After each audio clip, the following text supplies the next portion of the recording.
朋友们，付出就有回报啊！看我哥俩今天翻山越岭的啊，干的埋埋汰汰的，终于发现这个货了啊！这个是野生香菇，咱长白山卖野生香菇，老香了，这种蘑菇味道极其鲜美，而且特别少找，特别不好找，真的特别真的老香了。你可能没吃过，但是真的老好吃去了，真的特别不容易找着它。你看咱。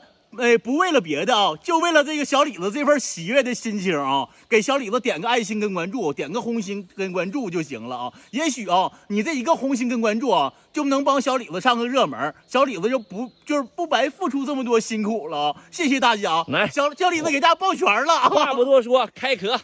哎呦，今天晚上哈有好吃的，香肠盖了，咱晒点，必须晒上。这个晒上了，干的比鲜的好吃。干的比鲜的好吃。大蘑菇太干了，太像样了，关键是多呀，太多了，太好了。